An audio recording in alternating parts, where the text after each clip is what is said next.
A very pleasant good evening to you as we welcome you to this Storm Report live from the Tower Grill on the campus of Arizona Christian University for the 6th day of November.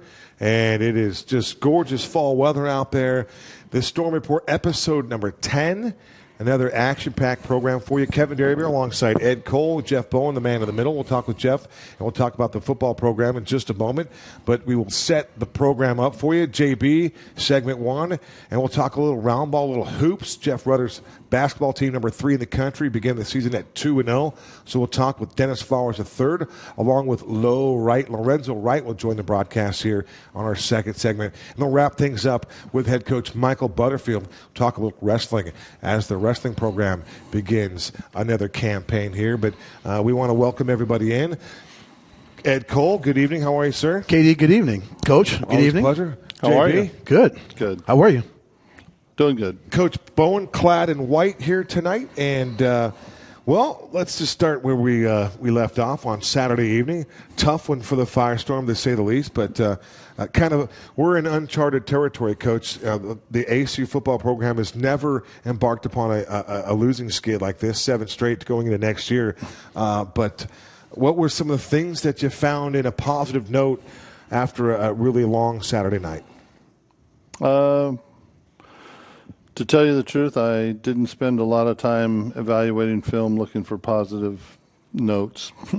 I'm looking at here's where we're at, here's where we don't want to be, and what are we doing moving forward. I'll break the film down later on this week, but I was already in moving forward mode. Okay. We met with our seniors today and our returners and discussed stuff with them. And then we also had our club team who's getting ready for their last game this Saturday.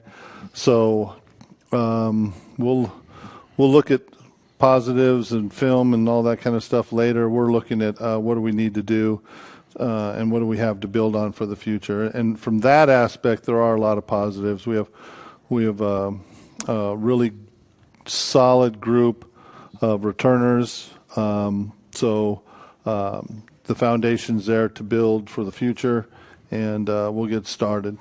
Do you even need to look at that film? I'll look at it a lot. All right, because we figured that the mind was ticking at some point, whether it was the second quarter of the Rocky Mountain game or it was 2-3 weeks ago, whatever it was. We knew that the mind was already starting to simmer towards, all right, we got to make some changes. We got to do some things differently going forward. So we kind of figured that was already in effect, but we weren't quite exactly to what extent. But we've already removed that.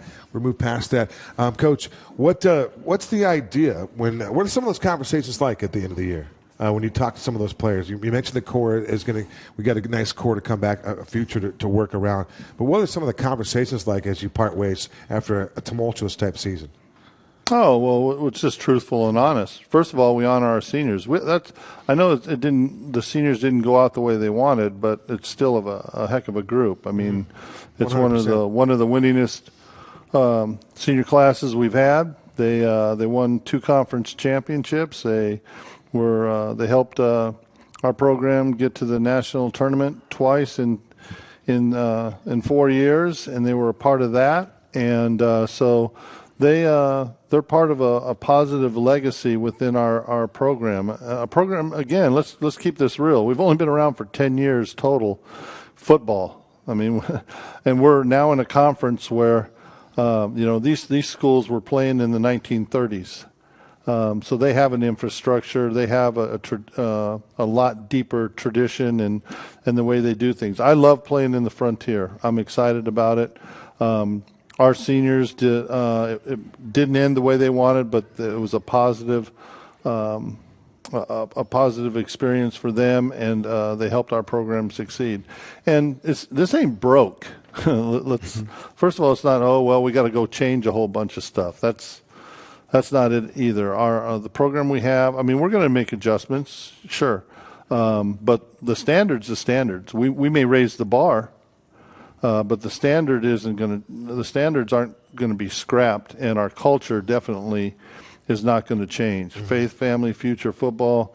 Keep your priorities straight. And we'll do things to get better on the field and be ready for our next campaign in 24.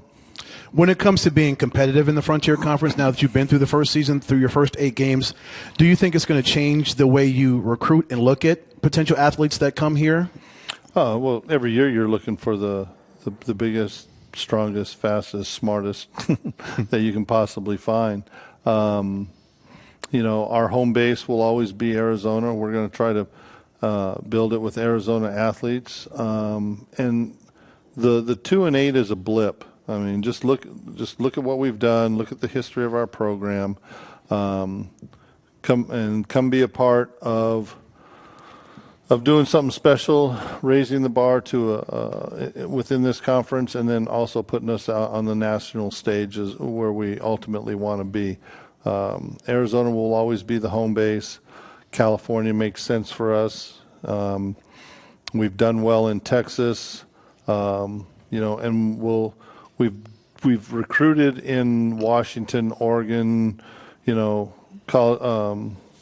Idaho, that type of stuff, and we'll probably be more cognizant of those areas, including Montana, now that we're playing in those areas.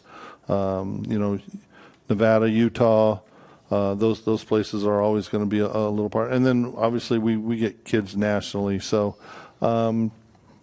are we looking for a completely different athlete? No, we're always looking for athletes that can raise our bar, and our players know that. I mean, that's college football. You're always looking to out-recruit the guy that's playing the position currently. That's just the name of the game.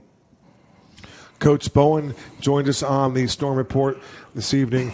Coach, Ed had mentioned about recruiting and whatnot. When you maybe the words we want to use are refine, retool, reload. That's what we do at ACU, I believe. I feel that comfortable in saying that. With that premise, that mindset, do you feel as though that the quarterback of the future is on this roster right now? I only ask that because Tyler Duncan has been the signal caller for what seems like half your career here, Coach. So 5 years. It has been half his career. He has been instrumental in so many things. So that's obviously one position that we'd have to look at again going forward. But how do you look at the quarterback going forward?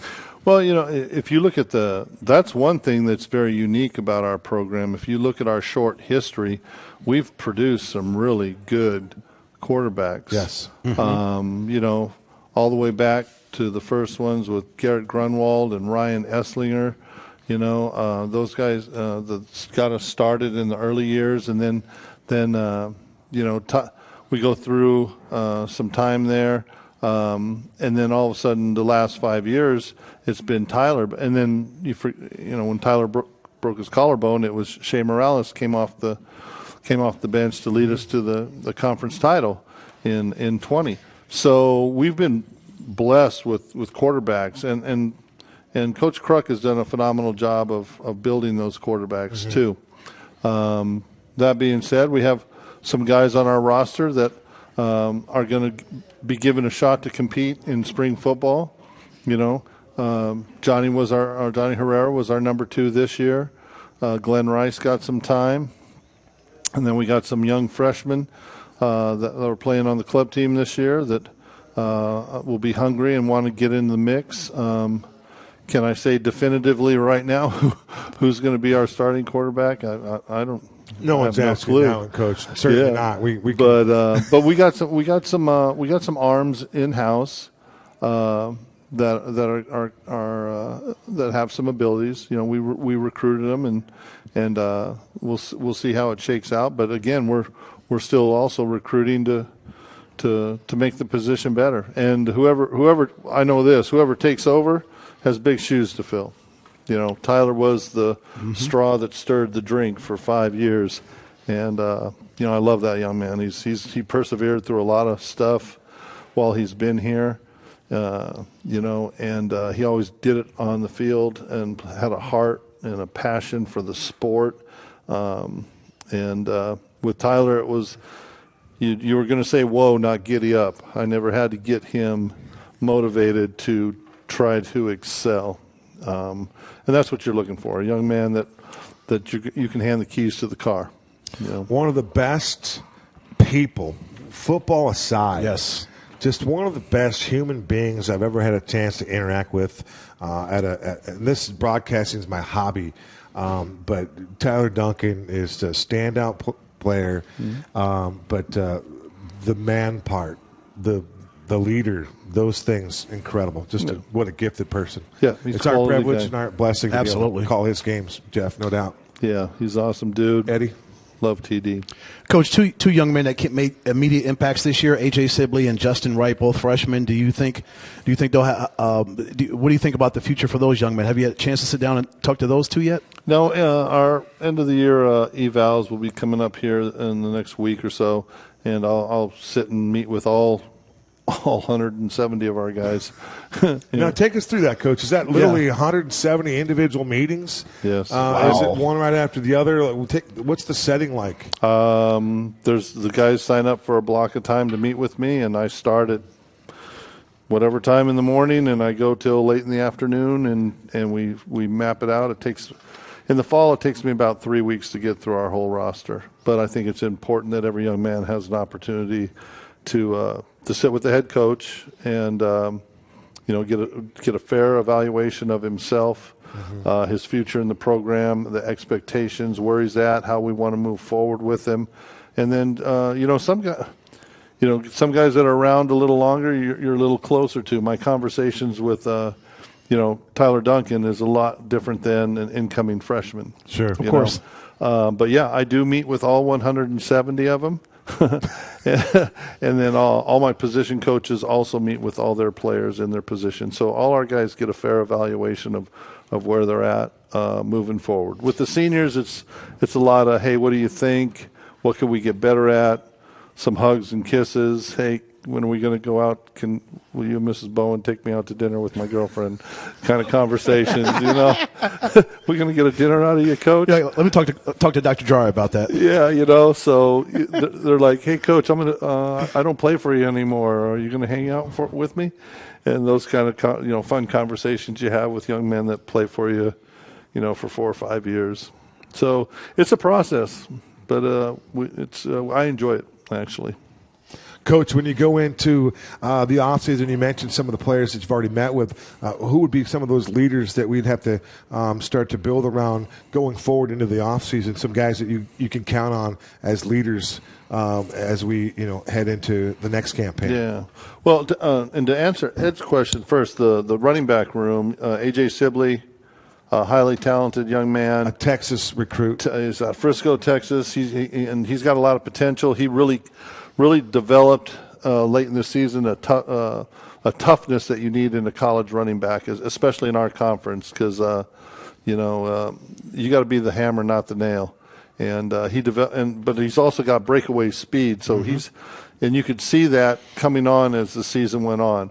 The other he's a great receiver too, Coach. Yep. Right? He's becoming a very reliable back that catch the football. And I love when our running backs can catch the football. And so it lets us open up stuff that we can do, and our we plan on getting our offense back to doing what it was doing. We show some glimpses here late in the season against Tech and Western. Two teams that are ranked in the top 13. And we got the offense going a little bit, and we felt good. AJ's going to be one of those. The other freshman, Jalen Davenport, I think he's got a really bright future. The two of them, kind of a thunder lightning approach. Jalen will pop your top. He's and both those guys are freshmen, and so I'm really excited about their future. Justin Wright will be a senior next year, and he's a kid plays with a lot of heart. He's played at a higher level, and he because he bounced back to us, and he's got 1 year left, and he'll be in the mix too. And the running back room, there's some names that you haven't heard of that you'll see next year that have been playing on the club team that you'll be surprised with. And then you asked about leaders. Well, then you expect your guys that are juniors and seniors to step into the leadership roles of the next team. Cameron Tibbetts at middle linebacker.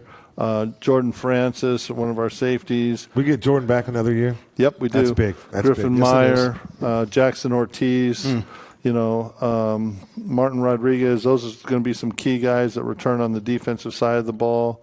Will Chambers, Spencer Cox,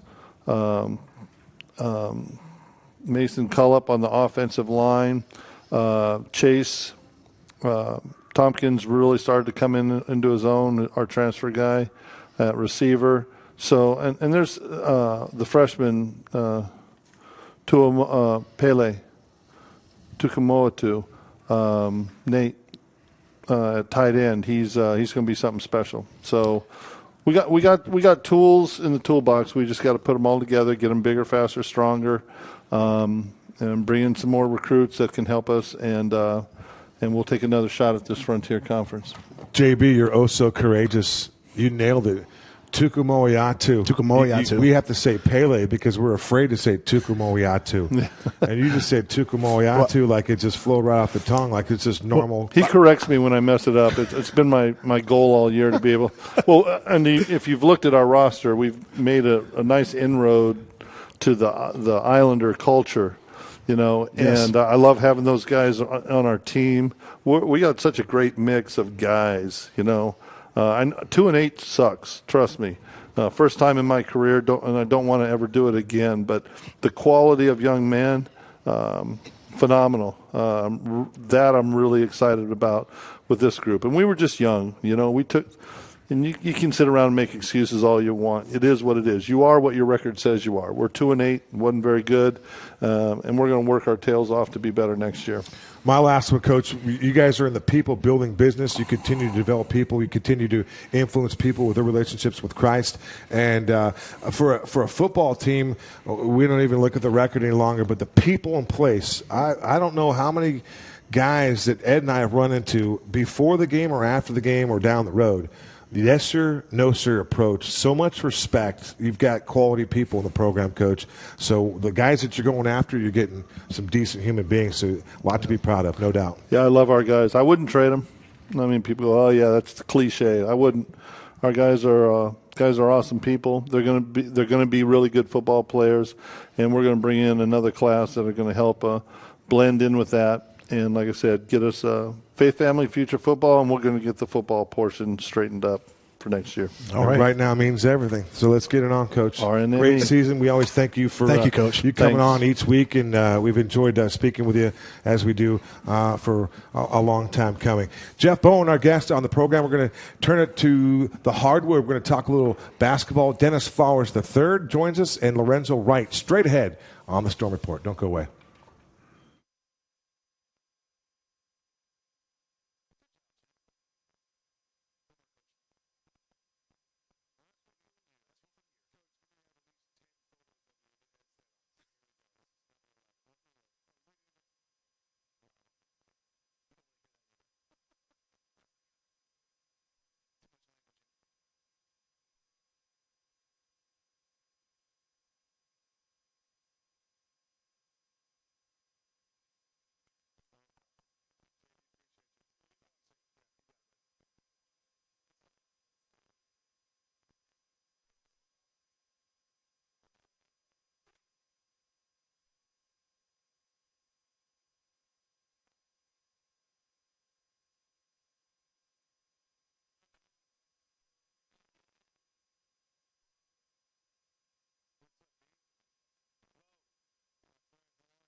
We welcome you back inside the Tower Grill.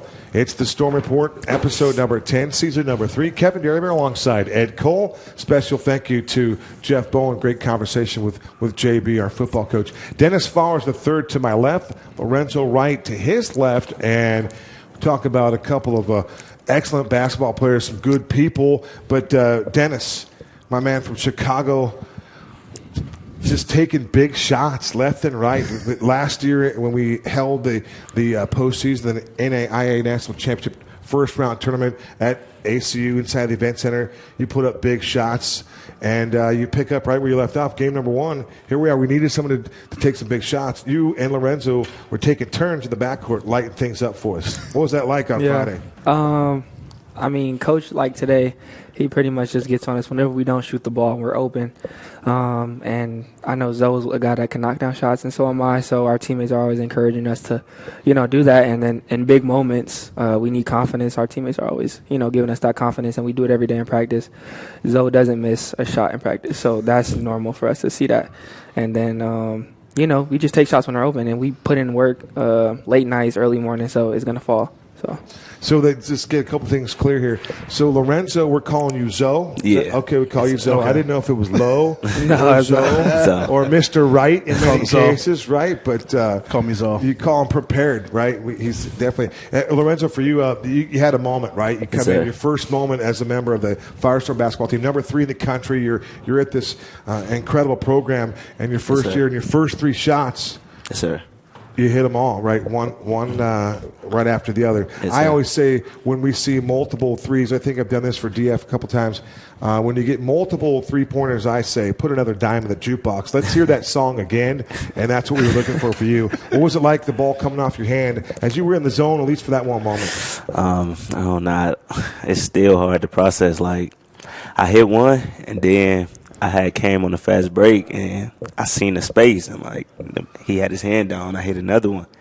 Then the next one, I came off a screen. His hand down was again, and I just fired it, and it was good. Man down. Yeah, it was crazy. And it came at a clutch time, too, Ed. Yes, sir. And so those are the nights when that basket looks like it's as wide as the ocean, right? Yes, sir. Yes, sir. And you wish it could be like that every night, but sometimes it's like this small. Yes, and sir. sometimes it's like this wide. Yes, sir. It was just the basket was wide open. Like, I just felt like it was just going in. Like, after it left my hands, I just felt it was good. So, Dennis, for you, having a bench as strong as you have, 30 points in the first game, 33 points from your bench in the second game the other night, what does it mean to have a bench that's that strong? So when you come out, the production does not drop off from these guys? Yeah, no. Every day in practice it's like a war, right? And we always say that we have at least 10 guys that could start. So any given moment, someone goes down, we don't worry because we know like how practice looks, right? And it's even. So we never worry about that. We know what our guys look like. To us, they're not the bench; they're the starters as well. So they carry that same energy when they come in. There's no drop off, and I feel like it's just a trust factor. We trust everybody trusts everybody, and when you know your teammates got your back, you perform at your highest level. So, yeah. One of the attributes of Coach Ruther's team is he's got waves of athletes, right? So that you were able to go out like almost to steal the hockey shift mentality, but you guys can go out there and just give it your all for 5-6 minutes at a time, come out, get refreshed, and then recharge, and then go right back there and do the same thing. Do you like that flow, that pace? It seems to work for you. Obviously, through 2 games, still kind of new for you, Lo, but Zoe? Yeah. Zoe. I'll get that right, Zoe. Zoe's down here, Kev. But Zoe for me, I'm an old guy. So Zoe for me is Alonzo Mourning, yes. That's Zoe, but we're going to go with Zoe right here.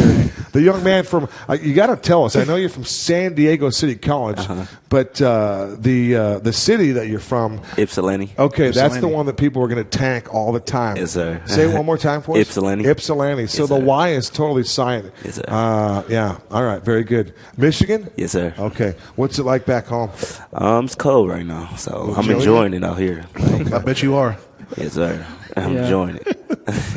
So the other night, Friday night against Rocky Mountain, the place was full. Kevin's there calling the game. It's just maniacal because the football team's already in there. They're getting ready to play ACU the very next night. So the atmosphere is off the chain. What was that like playing against that? You're down 7 points at the half, and you got to make the proper adjustments. You go out, you outscore them by 11 in the second half and get a victory. I think halftime, coach just talked to us, calmed us down. The atmosphere was crazy. Like, I enjoyed playing in the atmosphere, but I feel like as a team, we come together always in practice and like turn it up a notch. So I knew we was going to turn it up second half.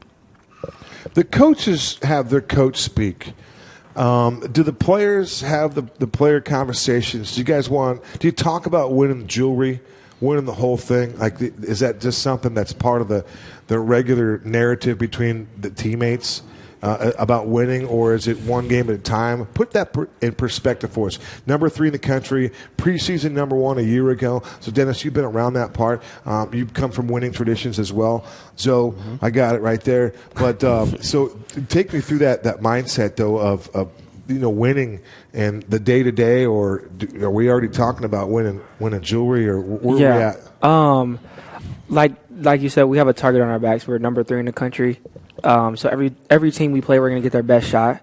So we're very aware of that. You like being the hunted in this case? Yeah, well, we have to match energy. So it's like, you can't slack, because at any given moment, somebody can come in and be on a roll, and then next thing you know, you're down 10 in the second half and stuff like that. So we know that coming in, though. So we prepare for that early. So our goal is always to match energy, and then either to sustain that or take it higher than the team, because we know they might drop off. But how we practice, how we play, we always want to have high energy. So we know that, and then like you said, it's game after game. But doing the right things, right? We don't do things just for the end, like the result that we're seeing. We do things like, because over like a time period, sustaining, like doing the right things over and over and over again is going to eventually lead us to championships, winning the conference and things like that. So we're kind of worried about like the process right now. So we have to take it game by game. Makes sense. But we expect, we definitely hold ourselves to a high standard. So we expect to do big things, but yeah. Whoever put the patent on hashtag trust the process, they're making some coin right about now, right? I think that was Joel. He might have said that. Yeah, Joel, he coined that, didn't he? Yeah, he might have pocketed that. Yeah, maybe him and Ben Simmons, maybe. Shout out to Joel, man. So, Dennis, you being an OG, this is your third year in the program. What were some things you were looking to work on and build on and kind of perfect even more this season in your game? This year I'm playing a lot more of the point guard role. We had AJ last year and the year before. So now I'm just I was working on all summer with my boy Robbie Wilson. He's up at Washington coaching. The ladies, right? Yeah, the ladies. So I was with him working out, and we were just grinding, focusing specifically on handling pressure, playing through contact, because, like guards are hounding me up the court. And so I got to be able to handle that and then get us in their offense and protect the ball and stuff like that and play through contact. I wasn't getting to the line. I still haven't been getting to the line as much, but trying to, be more physical, slow my pace down, just get where I want on the court and not let the defense dictate where I'm going, just controlling that. So how'd I look, though? It looked good? Yeah. I'm working on it. Real good. How do you look? You look pretty good. It looks like the ball's going in. The ball's coming off your hand. Nice. Getting some good screens. I think you're the backcourt team that Coach Rudder has right now with Dom G and yourself and there's other guys. But Trent Hudgens is not in that other guy category. He's a dude, right? And so it's nice to see T come off the first couple of games just on fire. But when Trent Hudgens' defense is on point, it just sets things up for you. I feel like you guys are a better team when he's playing his best game defensively. Yes, sir. For sure. Trent can lock up. His defense is one of a kind. I go through it every day in practice. Yeah. He's one of a kind. And so you're a 1,000-point scorer at the high school level, yes, right? Sir. So what was it like to hit that mark? Do you remember when you did it? Did they stop the game for you? Did the PA announcer give you some love? Yes, sir. What was that treatment like for you? It was very fun. Because I've been playing varsity since I was a freshman, and it was just like a real thing that I wanted to accomplish as a high school growing up, because I was really into football. And but basketball took over my junior year. I kept playing and stopped football my junior year. So I really wanted to take basketball serious, and I was happy to hit the 1,000 mark. I think it's interesting. A young man from Michigan had some the inkling and the itch to play some football. Imagine that, huh? Yeah. Is it all blue for you, Wolverines, or Nah. you go Michigan State? You go Sparty? I go Michigan State. You go Sparty. Yeah. Spartans. Okay. Michigan State not looking too good this year, but they're hoops, right? Mm-hmm. Tommy, is it Izzy? Izzo? Izzo? Yeah, Tommy Coach is still there. I mean, he's a dude. Yeah, for sure. Yes. Yes, sir. So your time at San Diego City College, what was the style? What was your style of basketball like there? And is your style here similar to what you did over there? For sure. It's really similar. We play basically pick and roll, move it around, motion like we do it here. So I feel like the freedom here is the same as last year. I feel good out there. I'm comfortable out there, and I'm just happy to be here. Having a familiar play style, did that help you with the transition from there to here in your first year? Yes, sir. Your first 2 games? Yes, sir. Yes, sir. So I was really doing the same thing I was at San Diego. So it kind of transferred here, and it helped a lot. So yeah. Dennis, being from Chicago, is it safe to say you're all Jordan, or do you say, or maybe you're Kobe guy? Me? Yeah. Might be an AD guy. I think Jordan. AD, who's AD? Adrian Dantley? Oh, Anthony Davis? Yes. Yeah, nah. He's from from Chicago. He is from Chicago. He used to be a No. point guard, too. Kevin's not an AD guy. Yeah, you like AD? I need a little more from AD. Yeah, bro. I was just talking to my He's dad been about giving AD. it lately. I don't know. Ever since that Nuggets game, he's been playing really well. Yeah, well, But he's got to do it over the course of a Yeah, season. that's what we're looking Listen. for. Yes, Calm you consistency. in when the postseason He needs starts. to be the Yeah. best player on his team. Yeah. LeBron is For sure. 30,000 years old. We and take he's the this best player. Payne. We've taken this to some NBA talk right here on the set. No, so you go Jordan, yeah. Yeah, I think Jordan is the GOAT of his generation. I would say LeBron is the GOAT of this one. Fair point. You know, I don't want to get, you know what I'm saying, in no trouble. I didn't, for some reason, growing up, I kind of followed the narrative that, you know, Kobe was like a ball hog and like, I didn't really like him, but I had to do some studying. No. And when I got older, I matured a little bit, my game matured, and, you know, Kobe was really like that. Like, Very much. Yes, so. he was. he's arguably the most skilled basketball player of all time. He's top 5. Like, he's really like a dog. So I had to, you know, gain that respect for him. But yeah, I really appreciate his game. I do a lot of film study, so he's definitely one of the guys. Do you pattern your game after his or somebody else in the NBA? No, sir. I don't pattern my game after Kobe. I would say if I played, I don't like. I was having this conversation with Zoe and Bill, one of our teammates. They were trying to say, who do I play like? He said C.J. McCollum. I watch a lot of Shea Gilgeous-Alexander. Okay. I watch a lot I of like Shea. He's good. I watch a lot of Kyrie too. I see a But, little Kyrie, maybe a little bit. Yeah, with the release. But yeah, I think I just play like me for real. So. Tell us what it was like emotionally. You put it to Corbin over the weekend. You put up 17, 3-6 from downtown. You were feeling it Saturday as well, Friday and Saturday. But what was it nice to get your old guys? Oh, Carroll? Oh, yeah. I did say You said Corbin. Corbin. Yeah. I did say Corbin. You're thinking about Corbin Carroll. Because you Thinking about knocked the Diamondbacks. Corbin out last Yeah, year I was in the gonna say. postseason. You hit Okay. almost a game winner just at the very end. We were kind of leaning into that. Yeah. But it was Carroll. You were freshman of the year in the Frontier Conference a couple we years had back. We had to get them out of here. Yeah, anytime we see Carroll, it's up and it's stuck. We got to get them out of here. But it was a great game. They put up a little fight, but the better team won that night. The ball was moving around. I think we had we had the season high assist that game. I think we had 23 assists, something like that. So everybody was hitting. It was just a game. We was all flowing, and I just happened to be the high man. But 21 dimes for the team. That's pretty 21. good. For DF3 at 6 of those. You Yeah. tied. How about this Tucker Molina? What a debut for him. 8 boards, 6 dimes, 5 block shots. What kind of game does Tuck bring? Tucker, he bring everything. Like, he Yeah. can pass the ball well. He can defend. Block shot, you see, he had 6 blocks. 5 5 blocks. yeah. That's amazing. And he a guard. Like, yeah, he could finish. He could. Yeah, he's like that. yeah. Tucker can bring everything to the table. Yeah. My last one for you. You guys, we don't get to see you travel, so I don't know what the road threads are like. Do you guys? Is it mandatory you guys wear a suit on the road? We do have a Dress top and code? bottom. A dress code? So Like- Yeah, what are you may wearing to make- Idaho this weekend? We have top and bottom like sweats. Sweats? Yeah, sweats and jacket. So I think that's pretty much. You better like- dress warm for Idaho. I know. So Yeah. tell me, who's the smoothest fly? Who's the most fly dresser on the team? When you guys are getting up, you're going out. Who looks the part? I think me. Ooh, Lorenzo. I like to dress. Zoe's got Yeah, the don't- fashion. Don't ask me because I'm gonna say me too. Yeah, I'm gonna go me. really? So DF, who's in charge?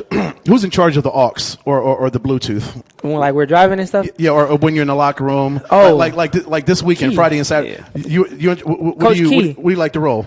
Coach Coach Key be on the Key. aux, yeah. Oh, Key like, does, okay. He plays everything. He plays Gunna, Lil Baby, Lil Durk, whatever you Young want, boy, really. Yeah, whatever. right, you know. Yeah, Key, Coach. Hey, shout out to Coach Key, man. Shout out to Coach Key, man. Shout out to Right. Coach Now, Key. let's talk about Coach Key because not everybody knows. We talk about Kevon Williams, the most wins in program history. It's been around for as long as Tyler Duncan has in football. But for Key, the Deer Valley product, played for one of the greatest yet done. But I want to know what it's like. Now, this is your first year for Yes, Key, sir. but he's been your teammate. Yeah. Maybe you guys have, do other things together off the court. But what's it like now with Key? Is he getting in your ear? And have you seen Key bark at anybody just yet? I'm just curious. Oh, yeah, Key will get on you. He sees the game from a different perspective because he just played, right? So he kind of, and I feel like he knew the offense, the defense, like he knows the ins and outs of the program better than anyone. Yes, he so does. like having him like giving you tips and things like that, like things to look for. Like some of those plays and some of the assists I had were him like maybe you should look for this next play, and it was open, right? So having him on the sideline has been great because he was also a point guard as well, and he was really good passer. So he's amazing to have.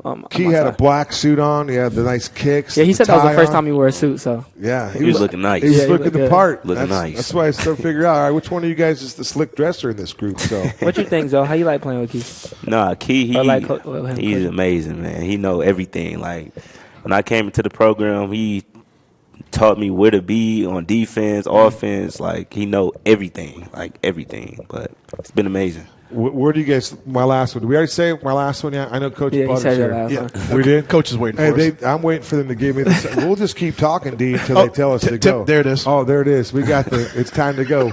So my last one. What's the grub of choice? You guys just won a big ball game. Where are we going to eat? Where are we going to celebrate? And what's the style? What you like? I don't know. You know me. I like Chipotle. Oh, Chipotle. Oh, yeah. We got a lot of Chipotle okay. guys on the team. I thought he was gonna say Canes. Dude, What'd you get, a little chicken burrito? Seriously, we got to get you guys out to eat somewhere. Where I really like Chipotle, like Come on. Olive Garden. I mean, no, listen, Chipotle's it works. good. It works. Look, But Cheesecake after Factory. a game, you're Kevin. number 3 team in the country. Let's go get a piece of meat. Let's go to Top Shelf, the place where we went Oh, to. they sell steak.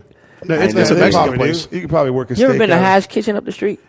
Yes. You like brunch? Hash Kitchen is They all good, that. right, Yes. right, I'm Have you telling been there? you. Nah, I haven't Yeah, been. Hash not Kitchen been is there. nice. Hey, shout out to Hash Kitchen, man. Hey, they Is really. it time to break yet, Tim? Hey, Okay.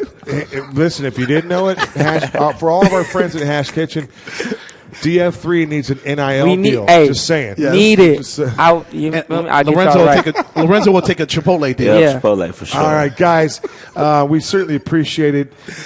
Big one coming up. You guys on the roadie, but start the season 2-0, and things will just get better. But one thing that Coach Rhoda did, he's got a great schedule, so you guys will be battle tested. Yes, it's sir. all about trying to get to Kansas City, Missouri again for you, Dennis. Yeah. Yeah. Kansas City Municipal Auditorium. Yeah, we We'll play with we got Zoe now, so we all good. All right. Lorenzo Wright, Dennis Flowers III.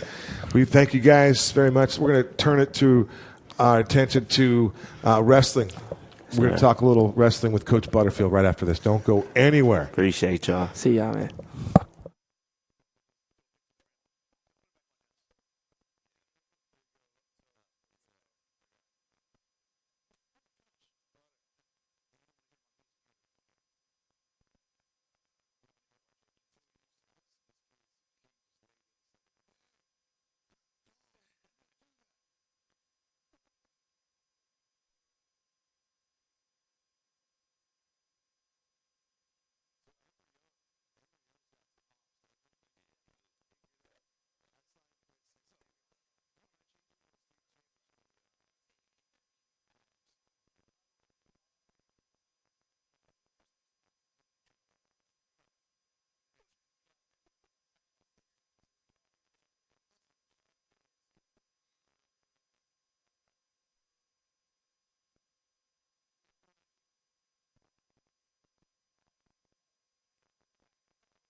We welcome you back inside the Tower Grill on the campus of Arizona Christian University for the Storm Report Season 3, Episode 10. I'm Kevin Derryberry alongside Ed Cole. Great conversation with the fellas, Dennis Flowers III and Lorenzo Wright. But now on the main stage is our wrestling coach, and we are talking with Michael Butterfield. Butter, we call him.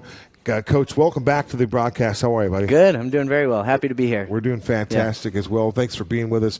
All right, so it all started, this past weekend was kind of special for you because you got to unveil what we call the future of ACU wrestling. Yeah, absolutely. And it was a great weekend. Yeah, just super excited about the group that we brought in. We went out to the Fresno City College JUCO tourney, and so only freshmen and sophomores.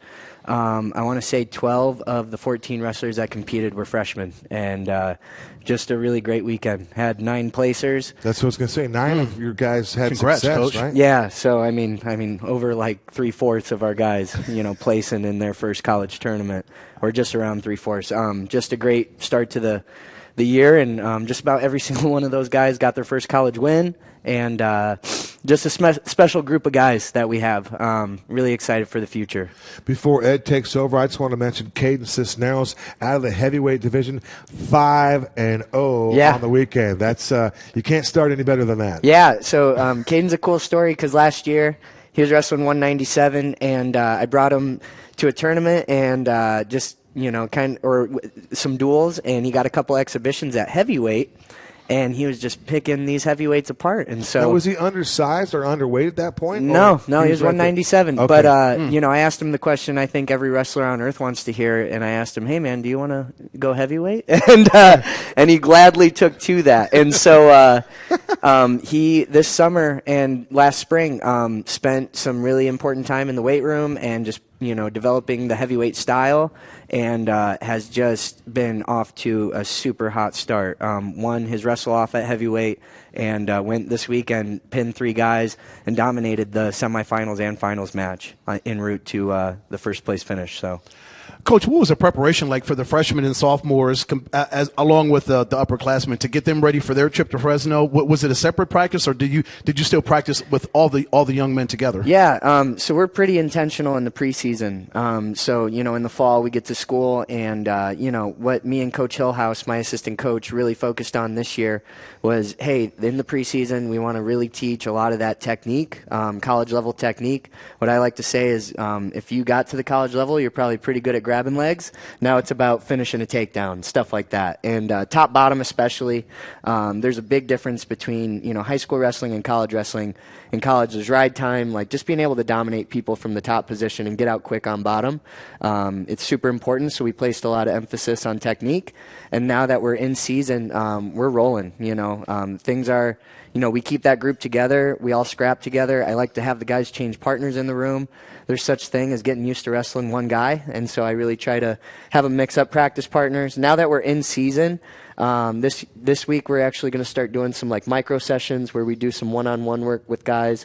We have them come in, we go over film, we talk about offense, defense, top, bottom, and we really get down to the nitty-gritty details of like, hey, this is what we need to work on. This is what we're doing well as well, and this is what we need to continue doing. So, with the advent of iPad technology and all this other stuff, how was it a quick process to where the young men could watch themselves like right after a match out there in Fresno? Yeah. Or how quickly do they get to watch themselves back? I film everything. I have an iPad. I have somebody come that films everything.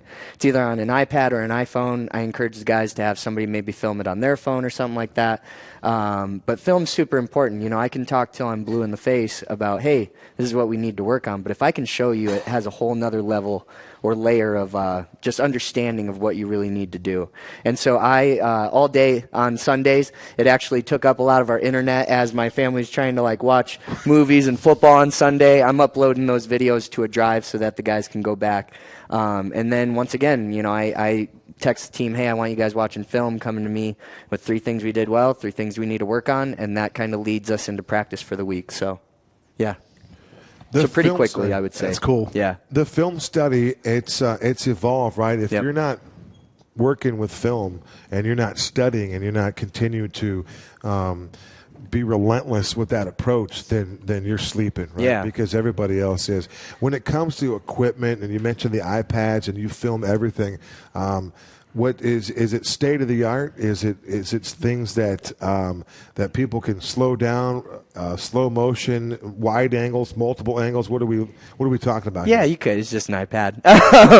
But you can change angles though. Yeah. Okay. And so I once again, I just really for me too, from a coaching perspective, I have the philosophy that, of course I have a coaching style, as does Coach Hillhouse.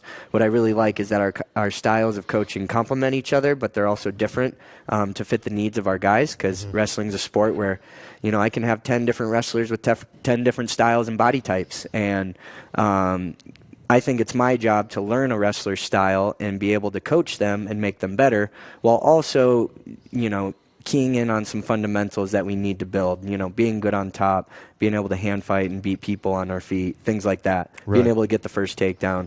So there's some philosophy that goes into it, but I also think, hey, if a guy has a strength, I need to coach to his strength. So going over film as well, from a coaching perspective, with a lot of these freshmen, that tournament was a great opportunity for me to learn their style and understand, hey, what positions do we need to wrestle to? Where do we need to score? When do we need to attack and stuff like that? So just a quick one. You mentioned we were talking about Cisneros for a second, and you kind of asked him, would you consider being the heavyweight? Is that one of the hardest positions to fill? Is the heavyweight category, or? It can be. Okay. Yeah, it can be.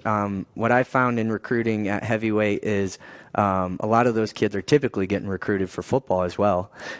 Typically, if you're a pretty good heavyweight in high school, you probably are pretty good on the offensive or defensive line in football. Right. Yes. So definitely. But at the same time, I'm very intentional in my recruiting. We brought in a heavyweight from Las Vegas, Nevada, who was a state finalist last year. He had a great tournament, went 3-2, lost in what they call the blood round. If you win, you place. If you lose, you're done. Okay. So he almost placed in his first college tournament. I'm very, very intentional with recruiting. So, do you like the competition at that Bill Music Open? And just out of curiosity, does Bill Music have a nostalgic place in history in the wrestling forum? Yeah, in California, Bill Music was a very influential figure in the California wrestling community, and the opportunity for a freshman and sophomore to go compete against some other freshmen and sophomores on the mat, and California.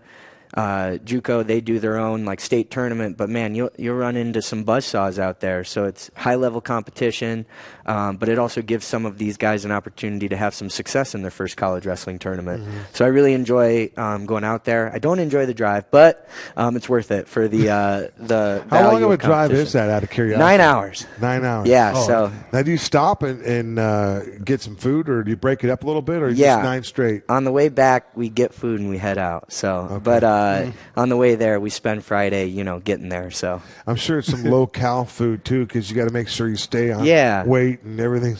Yeah, and just to shout out some of the guys that did really well this weekend. We had J.J. Ramirez made the finals at 133. Terrell Kinlachini made the finals at 141. Easton Jones pinned 4 people. Our team pin record in a season is 10, and this dude almost halved that in his first college wrestling tournament. Wow. Channing Porter took third. Him and Terrell took second and third at the same weight class. So great tournament by both them. Marco Cerna, Bronson Swan, Josh Rodriguez, AJ Sanchez. AJ Sanchez actually placed in his first college wrestling tournament at a weight higher than what he's going to wrestle down the year. So he had an injury early on, kind of prevented him from getting down. So just super impressive performance by all those guys, and just the ability to step on the mat for the first time and walk away with some hardware kind of shows the team that we have. So, well, Coach Butterfield, if there's any indication on how successful you guys were at this event, we wouldn't know it by the smile on your face. Yeah. So I know it's a proud time, and that's what you're here for. We're here to have you talk about those student athletes and their accomplishments, and it was pretty impressive to unveil this group. Yeah, well, and just to talk about this weekend a little bit too. Friday we have some duels. I think we're going to do really great this weekend. I really, truly believe that this is the best group of wrestlers that ACU has ever seen. Okay. I really, truly believe that. The group that we have between Friday, I think we're going to wrestle extremely well. And then Saturday we have the Mile High Open. There's some top 10 ranked individuals and people in the mix there that, once again, I think from top to bottom this year. We brought back 19 returners from last year, just some high-level guys, some injuries last year of guys that almost qualified for nationals as freshmen the year before, and everybody's healthy and ready to rock. So yeah, and you know what? You're building on some things because Payne Moses and I were talking. He was sharing some information with Ed and I before the broadcast. 3 different freshmen or sophomores from a year ago finished in the top 25 in the rankings. Yeah, that right there is indicative of your success. Set a program record for the highest team placement at the Cascade Conference Championships. Again, these are just stepping stones, but you had a successful campaign a year ago, and you're just kind of springboarding off that success. Absolutely, yeah, and bringing in guys who, are going to up that level in the room, who are going to challenge guys for those spots, and then it creates some competition in the room where, if we can actively compete in that room on a daily basis, the competition we run into in the Cascade, which is widely considered the toughest, wrestling conference in the country. Okay. That just gets us ready for, national level competition. We're going to the Missouri Valley Invite this year, widely considered the hardest NAI wrestling tournament in the country. And we're going to have some really great opportunities for some guys to put their name on the map. So, and you're not backing down. You're playing. You're going to go out there and wrestle as the best in the country. Yeah, absolutely. Outstanding, Coach. Yeah. Coach, when it comes to weight, how above or below a certain weight class or a certain weight do you want your athletes to be at? I'll be honest. If it's 125, probably around between 124 and 125. By this point in these guys' careers, they're pretty good at managing their weight, and I'm pretty good at coaching them to be able to get to that weight healthy. I always like to say there's a difference between weight management and weight cutting. Weight management, 6 pounds in probably 2 to 3 days is manageable. If you're doing more than that, okay, now we're a little more worried about keeping a sweat than working the technique. Now we're a little more worried about getting extra workouts, and it's starting to seep into your personal life. And so I really try to, nutrition and diet and just consistent exercise, not last-minute weight cutting. They like to say victory loves preparation, and weight is a part of it. We have to be intentional with what we put in our bodies and how we work out. So, as important as the physical part of preparation is, talk about the mental preparation that these young men have to go through to get ready for the course of a season, the course of the rigors of all these matches that you talked about you're going to go through. Yeah, I believe it's important to practice the act of competing.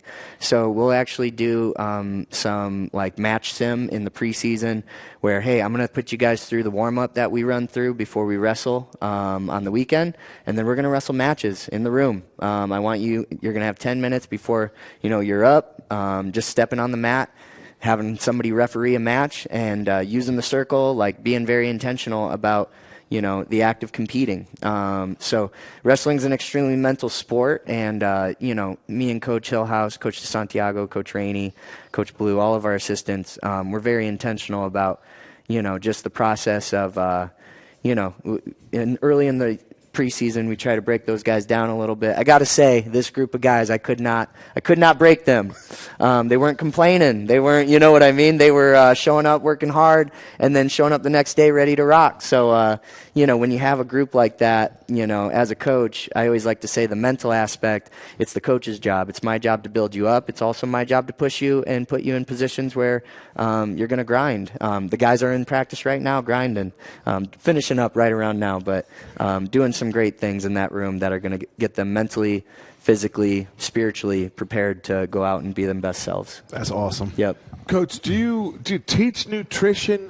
The diet, you mentioned that a couple of times. The diet's obviously paramount, and then making weight or not. And then sometimes guys have to lose weight for particular events and meets. I think I feel like we've asked this before, but when it comes to the nutrition side of things, are you able to teach that? Do they have a wealth of resources as far as food and what to put in their bodies, or is everybody kind of on their own when it comes to the diet? No, I have preseason meetings with our guys, just like Coach Bowen said. I have one-on-ones where we talk about goals for the season. We talk about just getting what's your goals, how can I help you, things like that. We also talk about nutrition. I have nutrition plans that I give them. I also ask some of the freshmen sophomores, hey, have you ever talked about nutrition before? Do you understand what's healthy and what's not? Coach Gannon and his team with DST typically will do like a nutrition kind of presentation earlier on where we talk about water. I tell the guys, hey, no soda. We're in season. You know what tastes a whole lot better than Mountain Dew? All-American Mountain Dew. You All-American, I'll hand you a Mountain Dew when you get off the mat. So it tastes a whole lot better. So just like understanding that like what you put in your body, it is going to affect you in the last minute in a third period. And so just being intentional with conversations. In everything with wrestling, you have to be intentional. If you are stepping on the mat and, you're this weekend, for example, we had a freshman who I think he was eating a little off and it might have affected him in one of his last matches. So just being able to take that next step as far as I tell these guys that you are professional athletes in the sport of wrestling. The next level for these guys is world and Olympic teams, going and representing our country, things like that. So they need to treat themselves as such and be able to, treat their bodies as such. So, Coach Butterfield, before I let you go, this should I would be like if you had a drink in your hand, I would say "Salud." Yeah. But this is Mountain Dew. So I don't know. That could be an all-American Mountain Dew. I tell you what, this is an all-American Mountain Dew for me, my friend. Yeah. So, all right, there you go. Now I got to cut out the dew. But I want to start to get a little more svelte. That would be the first start, right? Yeah. All right. No, absolutely. All right, Coach, we're excited for you. Simpson is up next. That's in Prescott, right? Yep. So we have Simpson, New Mexico Highlands, and Sierra in duels on Friday. Should do extremely well, and then the Mile High Open on Saturday. Like I said, some top 10 ranked opponents where these guys are going to have an opportunity to get their name on the map. Outstanding. Yeah. Awesome. Well, thank you for joining us, yeah, Coach. I appreciate you guys. Absolutely. Yeah. Always a pleasure talking a little wrestling with Michael Butterfield. A lot of excitement, a lot of exuberance. That the team is ready to rock, and they're just ready to hit the mats and get after it. And like you said, one of the cool things is sorry, that I I'll get you right here. One of the cool things is, Butter, we won't leave you hanging. Is that your excitement and that your belief in this team historically compared to other teams, there's something special about this group. Absolutely. Yeah, we're excited for it. That's going to conclude tonight's broadcast. We want to thank, of course, head coach Jeff Bowen, who joined us at the beginning of the program. We want to thank Dennis Flowers III, Lorenzo Wright, Zoe. We want to thank my broadcast partner, Ed Cole, of course, Michael Butterfield, Payne Moses, and Tim Gosen, the guys that get it down behind the scene. And, of course, you at home, our global viewing audience, we appreciate you very much. Until next time, so long for now.